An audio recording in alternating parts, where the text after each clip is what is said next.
The gaming industry came together this week for the biggest week in gaming, also known as E3 2017. All the press conferences have been done, so let's take a look at some of the key titles shown. EA was first up and showed the expected games like Need for Speed Payback, Madden, FIFA, and NBA Live. A big surprise was a game called A Way Out, made by the developers behind Brothers: A Tale of Two Sons.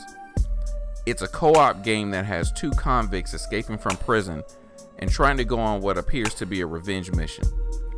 They also teased a new BioWare IP, Anthem, that will be revealed at the Xbox show. They finished out the show with 30 minutes of Star Wars Battlefront 2. This game looks incredible, and they live demoed a 40-player match.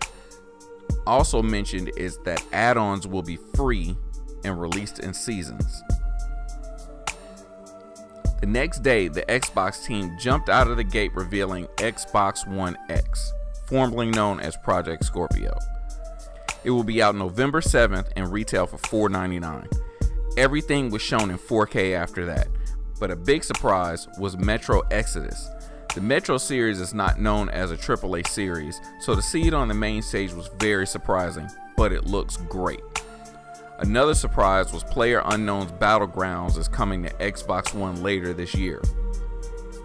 Dragon Ball Z Fighters was revealed and looks like an interactive episode of the show. Saying it looks great would be an understatement. Cuphead makes another appearance, but this time it comes with a release date, September 29th. A number of other titles were shown, but a big announcement made was the addition of original Xbox games coming to the backward compatibility program. Crimson Skies was confirmed at the show, and later Fusion Frenzy was announced at the Xbox Daily. Better start digging out those old discs if you have them. To close out the show, BioWare's Anthem was fully revealed. It looks like Iron Man meets Destiny with BioWare storytelling. Personally, I'm sold. Bethesda came on later that evening and had a few titles shown. Most notable were The Evil Within 2, which is coming on Friday, October 13th, and looks absolutely creepy.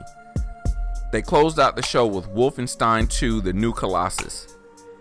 BJ Blazkowicz returns with a number of members from the previous game's cast when the game hits in October. The following day, Ubisoft started things off, and the first thing they went into was Mario plus Rabbids Kingdom Battle. It features turn-based tactical combat and is unlike any Mario game we have ever seen.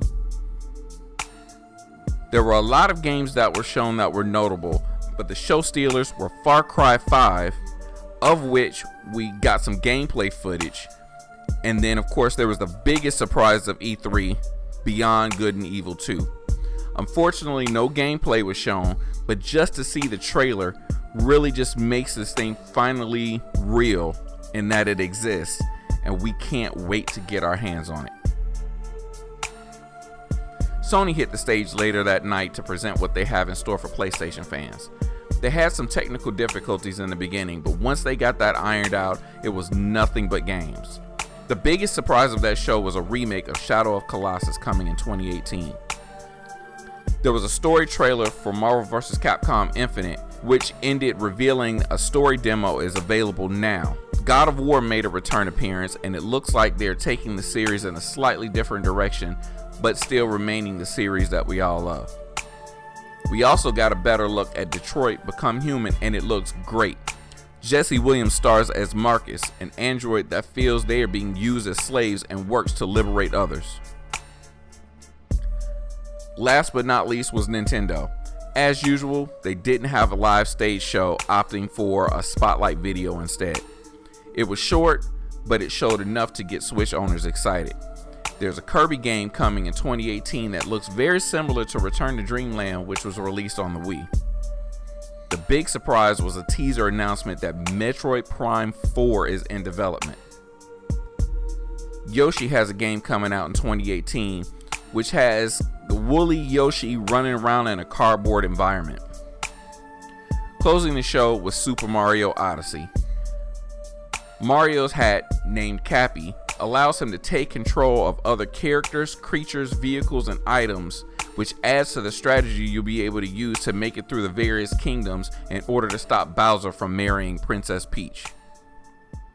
That's all for now. Check out PressStartNews.com for full details and videos of all the press conferences and more news from E3 2017.